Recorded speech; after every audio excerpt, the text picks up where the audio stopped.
आदाब नमस्कार, मैं यास्मीन और आप देख रहे हैं जी जम्मू कश्मीर लद्दाख। बड़ी खबर से शुरुआत करें। आपको बताएं कि उरी सेक्टर में दहशतगर्दों की दरअंदाजी की खबर सामने आई है। जॉइंट ऑपरेशन में ये शुरू किया गया। जवानों ने पाकिस्तानी दहशतगर्द को हलाक किया है।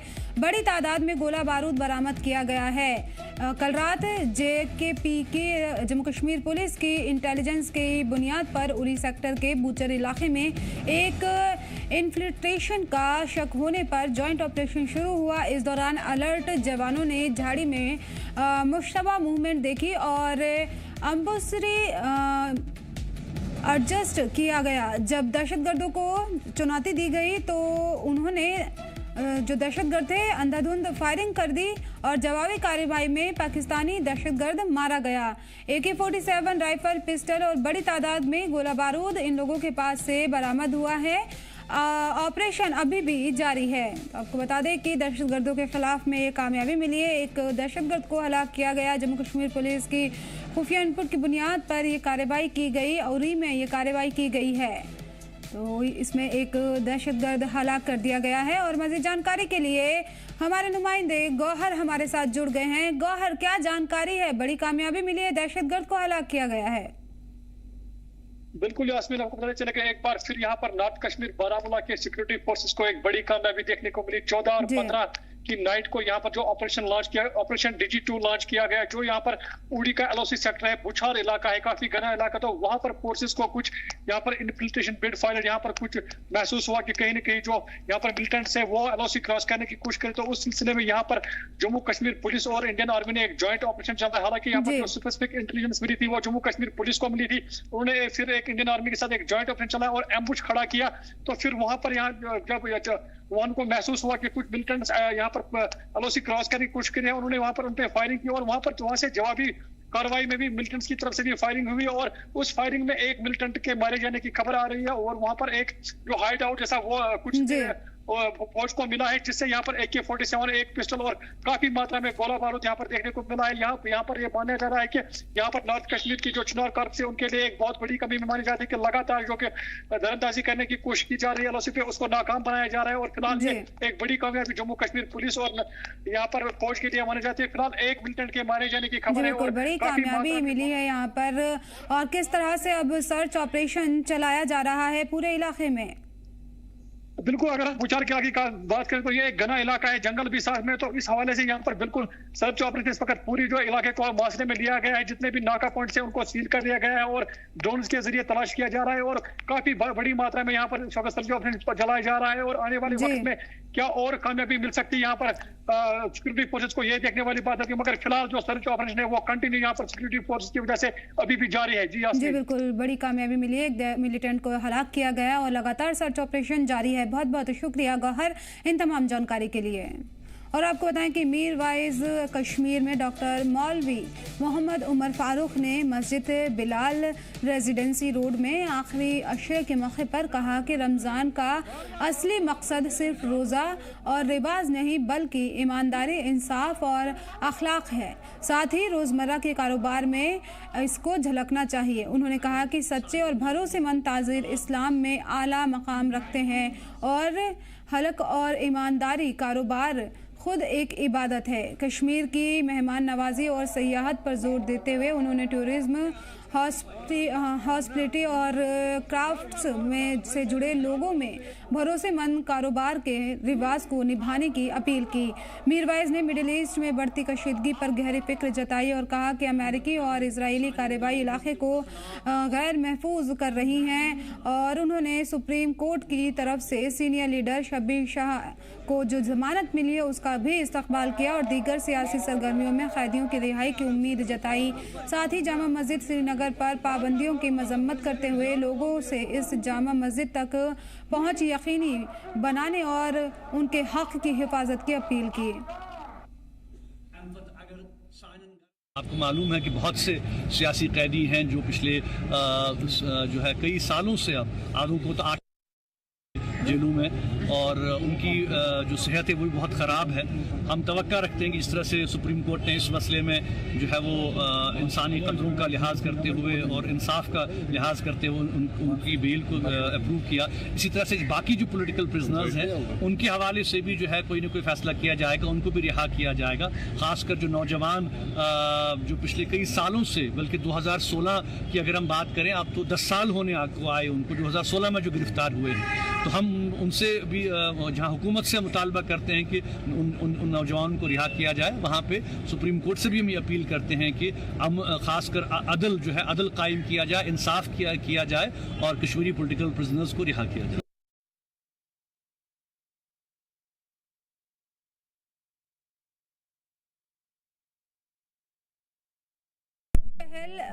इज्तिमाई मेलजोल और मकामी अवाम के साथ में बेहतर रिश्ते बनाने के मकसद से की गई। इस प्रोग्राम में फ़ौज के अफसर, इंतज़ामिया के अफसर, आवाम के नुमाइंदे और बड़ी तादाद में मकामी लोग शामिल हुए। सब ने मिलकर रोज़ा खोला और यकजहती, आपसी एतमाद और साथ रहने की बात को फ़रोग़ दिया। महर के उप ज़िला मजिस्ट्रेट शफ़क़त मजीद भट्ट और तहसीलदार जावेद इकबाल समेत दीगर अफसर भी इस प्रोग्राम में शामिल हुए। मुंतज़मीन ने मुख्तलिफ तबके के बीच में अमन, भाईचारा और भरोसा बनाए रखने की अहमियत पर जोर दिया। साबिक़ वज़ीर अब्दुल गनी मलिक ने कहा कि ऐसे प्रोग्राम फ़ौज और शहरियों के बीच में रिश्तों को मजबूत करने में अहम रोल अदा करते हैं। लोगों ने फ़ौज की तारीफ़ की जो न सिर्फ कौम की सिक्योरिटी करती हैं। फौज की तरफ से हमें इफ्तार पार्टी पे मदऊ किया गया था और मैंने देखा यहाँ की काफ़ी तादाद में लोग जो है यहाँ इस इफ्तार पार्टी में शिरकत की है। फौज की तरफ से बड़ा बेहतरीन यहाँ अरेंजमेंट था। बड़ा मेरा ख्याल 100-200 लोग यहाँ पे मौजूद हैं और हर जगह से आसपास के सारे गांव से लोग आए हैं। ये बड़ी अच्छा रिवाज है, अच्छा रस्म है और अक्सर होती रही है इफ्तार पार्टियाँ, लेकिन इस बार बढ़ चढ़ कर हमने देखने को मिला। तमाम लोग जितने भी यहाँ पे तशरीफ़ फरमा हुए, अब्दुल गनी मलिक साहब यहाँ तशरीफ़ फरमा हुए, अकरम सरपंच साहब हैं, मुश्ताक मलिक साहब हैं और जितने भी एडवोकेट साहब, ये जितने भी लोग आए यहाँ पर, हम इन तमाम का दिल के अम्मी गहराई से शुक्रिया अदा करते हैं और इत्तेफाक और भाईचारगी के लिए दुआ करते हैं कि अल्लाह तबारक व तआला इस मुल्क के अंदर अमन पैदा फरमाए, इत्तेफाक व इत्तेहाद अता फरमाए, हर शर से महफूज फरमाए। हर किस्म के हमारे जितनी भी परेशानियाँ हैं, लोग दुख और दर्द में हैं, अल्लाह ताला उन सब के दुख और दर्द को दूर फरमाए और हमारा यही पैगाम रहेगा, आपस में भाईचारगी को, इत्तेफाक को कायम रखा जाए। हम और आर्मी हम में से और हम आर्मी में से, हम एक ही तो हैं, सारे लोग मुल्क के एक, ये हमारे देश के एक रखवाले हैं, तो हमें इन सब का साथ देना चाहिए, इनके साथ चलना चाहिए। एसएसपी डोडा संदीप मेहता ने रमज़ान के पाक महीने में डिस्ट्रिक्ट पुलिस लाइन डोडा में इफ्तार पार्टी का एहतमाम किया, जिसमें मकामी लोग, अहम शहरी, सामाजिक और मजहबी इदारों के नुमाइंदों ने, सीनियर और रिटायर्ड पुलिस अफसर और मीडिया के लोगों ने हिस्सा लिया। इस एहतमाम का मकसद पुलिस और आवाम के बीच में अच्छे ताल्लुकात, आपसी समझ और इज्तिमाई अखलाक को बढ़ावा देना था। एसएसपी डोडा ने रमज़ान की मुबारकबाद देते हुए अमन, यकजहती और आपसी एतमाद की अहमियत पर जोर दिया। प्रोग्राम में हिफाजत और तबके के फ़िक्र पर भी, जो समुदाय है उसकी फ़िक्रों पर भी चर्चा हुई है। यहाँ पे एक मंच पे, एक जगह पे सभी कम्युनिटी के लोग आए और इफ्तारी में शिरकत की। ये मैं कहता हूँ कि ये वक्तन फ़क्तन हर वक्त हर एडमिनिस्ट्रेशन को ये इनिशिएटिव्स लेने चाहिए, जिससे लोग गेट टुगेदर हो जाते हैं, एक टेबल पे बैठते हैं, एक दूसरे के साथ बातचीत करते हैं और इसमें माहौल ठीक रहता है। और कल को अगर कहीं लाइन आर्डर का कोई मसला हो जाता है और यही लोग उस लोगों के सामने आते हैं, एडमिनिस्ट्रेशन के साथ एक पुल का काम करते हैं।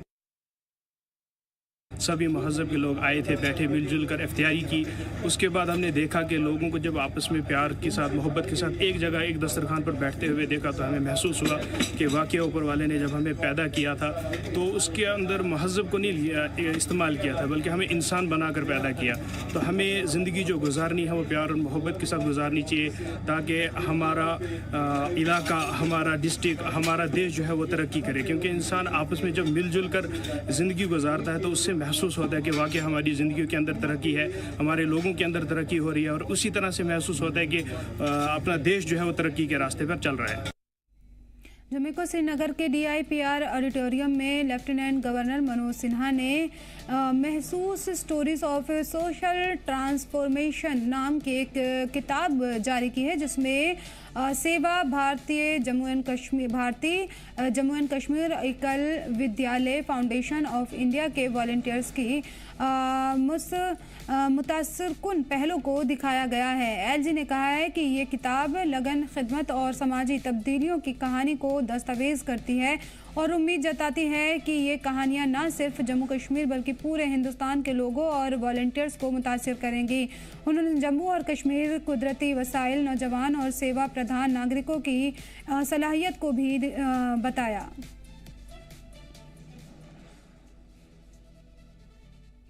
मरकजी वजीर और PMO में रियासती वजीर डॉक्टर जितेंद्र सिंह ने कठुआ जिले के वडाला में 800 करोड़ रुपए की ऑर्किड बायोफार्मा मैन्युफैक्चरिंग यूनिट का इफ्तिताह किया है। कंपनी के चेयरमैन राम गोपाल अग्रवाल भी मौजूद रहे। डॉक्टर जितेंद्र ने कहा कि ये प्रोजेक्ट इलाकाई तरक्की और मकामी नौजवानों के लिए रोजगार के नए मौके पैदा करेगी। कठुआ में रोजगार के क़याम में मईशती सरगर्मी और पूरे इलाके की तरक्की मजबूत होगी। मीडिया से बातचीत में उन्होंने वजीर आजम नरेंद्र मोदी की क़यादत की तारीफ की और बताया कि LPG बहरान, रूस यूक्रेन बहरान और मिडिल ईस्ट में तनाव के दौरान वजीर आजम की दूरंदेशी की स्ट्रेटजी से भारत की हिफाजत और ईंधन सप्लाई यकीनी बनी है। डॉक्टर जितेंद्र ने कहा है कि मरकजी हुकूमत देश भर में उपयोग बढ़ाकर नौजवानों को मौके दे रही है और भारत को तरक्की के नए मकाम तक पहुंचाने की कोशिश कर रही है। जब अभी 1 साल पहले जिसने काम शुरू किया वो कहता है जी मैं तो 50,000 रुपया महीने का कमाना शुरू कर दिया। तो वहाँ पर हम स्टार्टअप्स, वहाँ हमने बायो इंक्यूबेटर लगाया हुआ है, बायोनेस्ट इंक्यूबेटर, यानी bio incubation for entrepreneurship and scaling up technology. तो एक नया आयाम है, अपना काम है, स्वतंत्र काम है और उसमें ग्रोथ है। इसी तरह से यहाँ पर भी जब फार्मा इंडस्ट्री हो, क्योंकि आने वाले युग में फार्मा एक बहुत बड़ा क्षेत्र होने वाला है। जैसे पुराने वक्त में एक जमाने में IT या मैन्युफैक्चरिंग था और उसमें हम किसी से पीछे नहीं रहे। सर बोर्ड कितना कम हो गया क्योंकि चाइना से हमें दवाइयाँ मंगवानी पड़ती है, महंगी दवाइयाँ आती हैं। धीरे धीरे हम उस दिशा में बढ़ रहे हैं। किसी दूसरे देश पर हम निर्भर नहीं। हमारा सॉल्ट यहीं बनेगा, हमारा ट्रायल यहीं होगा, हमारी दवाई यहीं बनेगी, जैसे दूसरे प्रोडक्ट्स भी बन रहे हैं। और वो जो प्रोडक्ट बनेगा ना केवल देश के काम आएगा, जैसे मोदी जी कहते हैं वो विश्व बंधु भारत की भूमिका में भी उतरेगा। तो हम आत्मनिर्भर भी बनेंगे। हम विश्व बंधु भारत का जो एक वैश्विक भूमिका रहेगी उसमें भी जम्मू कश्मीर और कठुआ का एक रोल रहेगा। सर LPG गैस का जो बड़ा टैंकर आ रहा है ईरान से, उसके लिए मुझे लगता है बहुत बड़ी बधाई के पात्र है। और सबसे पहले आभार प्रकट करना प्रधानमंत्री मोदी जी का। उनका इतना रुतबा है, इतना वकार है दुनिया भर में कि मोदी जी की बात को कोई नहीं टालता। हमने स्वयं देखा जब यूक्रेन का मसला आया था तो मोदी जी के ही हस्तक्षेप से हमारे बच्चों को वापस आने का रास्ता मिला था, सेफ पैसेज मिला था।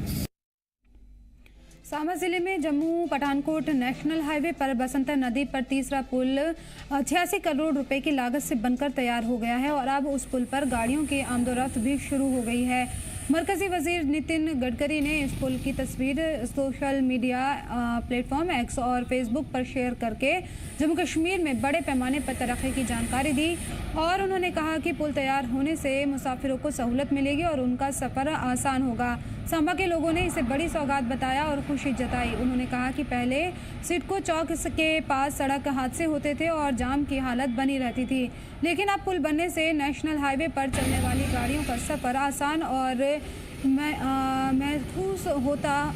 लोगों ने मरकजी हुकूमत, जम्मू कश्मीर सरकार और सांबा इंतज़ामिया का काम कम वक्त में पुल बनाकर आवाम को सौंपने के लिए शुक्रिया अदा किया है। सांबा में काफी जाम की स्थिति बनी रहती थी और जिसको भी जाना पड़ता था एक ही पुल से हमें क्रॉस करना पड़ता था। अब तो हमारे पास 3 पुल हैं। अगर एक पुल बंद होता दूसरा पुल भी इजीली वहां लोगों के लिए जाने के लिए, और अब जाम की स्थिति भी बचेगी और साथ में लोगों का समय बचेगा। सबसे बड़ी बात है क्योंकि जो लोग अपने किसी पॉइंट पे जाना चाहते हैं कहीं काम के लिए, ऑफिस के लिए, चाहे इंडस्ट्री के लिए, एक समय जो है वो काफी राहत देगा ये जो तीसरा पुल बन के तैयार हुआ है। देखिए सरकार का तो हम धन्यवाद ही करेंगे क्योंकि सरकार की ही अच्छी एक अप्रोच रही और बड़ी जल्दी जो तीसरा पुल है वो बनके तैयार हुआ। इसके साथ हम सभी लोग सरकार का और डिस्ट्रिक्ट एडमिनिस्ट्रेशन का धन्यवाद ही करेंगे कि जो ये तीसरा पुल बनके तैयार हुआ है। लोगों को आने जाने में दिक्कतें होती थी, घंटों घंटों तक जहाँ पे जाम लगता था, ट्रक आते थे, जहाँ पे एम्बुलेंस आती थी, जहाँ पे लोग शादी को लिए जाते थे, घंटों घंटों तक जहाँ पे जाम में फंसे रहते थे और आने जाने में दिक्कतें होती थी, एक्सीडेंट्स होते थे। मैं तहे दिल से अपनी गवर्नमेंट को, सांबा एडमिनिस्ट्रेशन को एक तहे दिल से धन्यवाद करता हूँ। सांबा के लोगों को एक बहुत ही अच्छी सौगात दी है। लोगों आने जाने के लोगों को जो समस्या होती थी उसका जो प्रॉब्लम है जो सॉल्व हुई है, और लोगों को एक्सीडेंट के जो मामले आते थे उसमें गिरावट होगी। जय हिंद। इस वक्त मैं जम्मू पठानकोट राष्ट्रीय राजमार्ग सांबा में हूँ और आपको बता दूं कि मैं उसी पुल पर मौजूद हूँ जिसका 1 साल पहले जो है निर्माण कार्य शुरू हुआ था। और आज जो अगर हम बात करेंगे सांबा के बसंतर नदी पर जो तीसरा पुल बनाया जा रहा था वो पूरी तरह से बनकर तैयार है और यहाँ पर गाड़ियों की आवाजाही जो है वो अब शुरू कर दी गई है। और मैं आपको बता दूं कि 1-2 दिन पहले हमने आपको खबर दी जो है कि वो दिखाई थी अपने चैनल के माध्यम से, जो पुल बनने जा रहा है। ये पुल जो है 46 करोड़ की लागत से जो है वो इस पुल को बनाया गया है और कहीं ना कहीं अब जो है पुल पूरी तरह से बनकर तैयार है। सांबा के लोगों को एक बड़ी सौगात जो है वो मिली है और जम्मू पठानकोट राष्ट्रीय राजमार्ग पर चलने वाले जो वाहन है अब जो है कि इस पुल के जिस तरह से ये बन चुका है उनकी यात्रा भी जो है वो सुगम होगी। और आज जो है केंद्रीय परिवहन मंत्री नितिन गडकरी ने भी जो है इस पुल को लेकर ट्वीट किया था और तस्वीरें जो है वो साझा की थी। और अब कहीं ना कहीं पुल जिस तरह से बनकर तैयार हो गया, सांबा के लोगों को बड़ी सौगात मिली है और सांबा के लोगों ने जो है केंद्रीय सरकार और जम्मू कश्मीर सरकार के साथ साथ सांबा एडमिनिस्ट्रेशन का स्वागत किया है और धन्यवाद किया है। सांबा से जी मीडिया के लिए गुरदास कुमार की। अनंतनाग में district development coordination and monitoring committee की मीटिंग डाक बंगला में मुनक़िद की गई, जिसमें ज़िले में चल रहे तरक्याती कामों और मरकजी स्पॉन्सर्स स्कीम्स की पेशरफ्त का जायजा लिया गया। मीटिंग की सदारत सांसद मियां अल्ताफ अहमद ने की, जिसमें सीनियर ज़िला अफसर, मुख्तलिफ महकमों के अफसर और मुतालिका एजेंसियों के नुमाइंदे शामिल हुए। मीटिंग में मुख्य विकास परियोजनाओं और कल्याण योजनाओं का जायजा लिया गया। MP ने महकमों के बीच में मुअस्सर तालमेल की जरूरत पर जोर दिया ताकि तरक्याती काम वक्त पर पूरे हों और सरकारी स्कीम का फायदा सीधे जमीनी सतह पर लोगों तक पहुंच सके।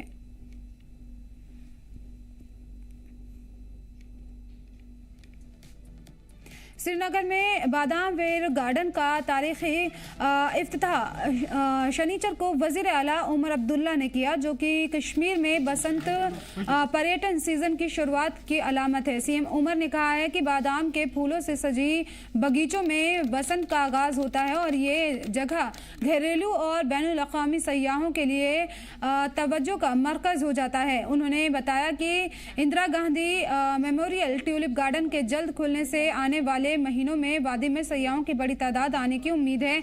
उमर अब्दुल्ला ने कहा है कि सरकार सयाहत को बढ़ावा देने और सयाहों के लिए सहूलत में सुधार के लिए लगातार कोशिश कर रही है और उम्मीद जताई है कि गर्मी कश्मीर में सफल और रंगीन सयाहती सीजन देखने को मिलेगा। फ्लोरिकल्चर डिपार्टमेंट को आज के इस मौके पे मुबारक करूंगा। उन्होंने वाकई बादाम वेयर को इतना खूबसूरत तरीके से सजाया है। उसके साथ साथ जो यहाँ स्टॉल्स लगे हैं, उम्मीद करता हूँ कि लोग आएंगे और इसका फ़ायदा लेंगे। उसके साथ साथ अब हम अपने टूरिस्ट सीज़न का इंतज़ार कर रहे हैं। आज बादामवारी में ये प्रोग्राम हुआ, परसों ट्यूलिप गार्डन का इनॉग्रेशन होगा और इसी के साथ हमारा समर का जो टूरिस्ट सीज़न जो है वो यहाँ से शुरू हो जाता है। उम्मीद की जाती है कि बड़ी तादाद में लोग आएंगे और यहाँ कश्मीर की खूबसूरती का जो है वो फ़ायदा लेके यहाँ से वापस चले जाएंगे। उमर साहब, क्या आपको लगता है जो अराइवल ऑफ टूरिस्ट है वो ज़्यादा होगा, क्योंकि जो कॉन्फ्लिक्ट चल रहा है उसकी वजह से जो तेल का इशू बन गया है, डीजल ऑयल, एक दिन ब दिन उसमें इजाफा ही होता है, उसका इम्पैक्ट पड़ेगा जो अराइवल ऑफ टूरिज्म। दूसरा जो सोनम वांगचुक को रिलीज़ किया गया है, कितना अच्छा गवर्नमेंट। पहले तो दूसरे सवाल को पहले ले लेते हैं। उसको तो कभी गिरफ्तार करना ही नहीं चाहिए था, उसको गिरफ्तार करना ही गलत था और वो भी NSA के तहत। अब चलिए, वो रिलीज़ हुए, अच्छी बात है। लद्दाख में हालात ठीक रहें, वो भी मतलब हम चाहते हैं कि जिस तरह हम इस बात पे जोर दे रहे हैं कि हमारे साथ जो वादे हुए हैं उनको पूरा किया जाए। इसी तरह जो लद्दाख के साथ वादे हुए हैं वो भी पूरे किए जाने चाहिए। जहाँ तक आपने टूरिज़्म के हवाले से बात की, उम्मीद तो है, लेकिन टिकटों की कीमत सिर्फ इंटरनेशनल फ़्लाइट्स पे नहीं चढ़ रही हैं। यहाँ पे भी अब वो फ्यूल सरचार्ज जो है इंडिगो ने लगाना शुरू किया है। अब कितना असर उसका हमारे सीज़न पे पड़ेगा वो देखना होगा, लेकिन तब भी हम उम्मीद कर रहे हैं कि जो फ़िलहाल दिख रहा है शुरुआत ठीक हुई है और तादाद बढ़ेगी, यही हम बनिहाल में जम्मू कश्मीर सखावत सेंटर पिछले करीब 30 सालों से गरीब और ज़रूरतमंद लोगों की खिदमत कर रहा है। इसी बनिहाल शाखा यतीम और गरीब बच्चों की तालीम के लिए माली मदद देने के साथ साथ बेवा ख़वातीन और बेसहारा ख़ानदानों की भी इमदाद करती है। ये इदारा गरीब घरों की लड़कियों की शादी में भी मदद करती है और बेरोज़गार नौजवानों को करीब 50,000 रुपये तक का बगैर सूद कर्ज भी देता है ताकि वो छोटा कारोबार शुरू करके खुद मुख्तार बन सके। इस बारे में बात करते हुए जिला मजिस्ट्रेट एडमिनिस्ट्रेटर हाजी अब्दुल गनी तांत्रे ने लोगों से अपील की है कि खैरात देकर इस खैराती मिशन के साथ दें ताकि ज़रूरतमंद बच्चों की तालीम और गरीब परिवारों की मदद का सिलसिला जारी रह सके। जैसा कि हमें मालूम है कि हम एक ऐसे दीन से वाबस्ता हैं जिस दीन के लिए कहा गया है कि ये ज़िंदगी गुजारने का मुकम्मल ज़ाब्ते हयात है। अब एक ऐसा दीन है जो ज़िंदगी के हर शोबे में हमारी रहनुमाई करता है। साउथ सेंटर का कोई मेंबर तो हूँ नहीं, लेकिन इनके प्रोग्रामात में हर वक्त जाता रहता हूँ। जब इनके प्रोग्रामात का जो ये इनका स्ट्रक्चर देखने को मिलता है बहुत अच्छा लगता है। यानी इनका तालीम पर भी इनका फोकस रहता है, गरीब गुरबाओं की ये हालत पर भी इनका, इसी तरह कोई एक्सीडेंटल वाक़ा होगा तो उन लोगों के लिए बाज़ाबादकारी के सिलसिले में ये लोग काम करते हैं। इसलिए अगर देखा जाए तो 8 की 8 मदाद में तो काम नहीं हो सकता है, लेकिन कुछ मदाद में ये काम करते हैं, कुछ मसारिफ में ये काम करते हैं। इसलिए हमारी तरफ से अपील रहेगी कि ये जो सखावत सेंटर नाम का जो यूनिट बानीहाल में है इसको मजबूत से मजबूत तर करने की ज़रूरत है। इस सिलसिले में आप तमाम हजरात से मोतबाना गुजारिश ये रहेगी कि अपने सदक़ात जो आपकी ज़कात वगैरह है तो सखावत सेंटर का भरपूर ख्याल रखें ताकि ये सेंटर जो है बानीहाल के लिए मज़ीद से मज़ीद काम करने की कोशिश करें। मैं पुरजोर अपील करता हूँ बानीहाल के लोगों से, गयूर आवाम से कि आइए हमारे साथ मिलिए, हमारे साथ हाथ मिलाइए और इस कार्य खैर में हमारे साथ शामिल हो जाइए।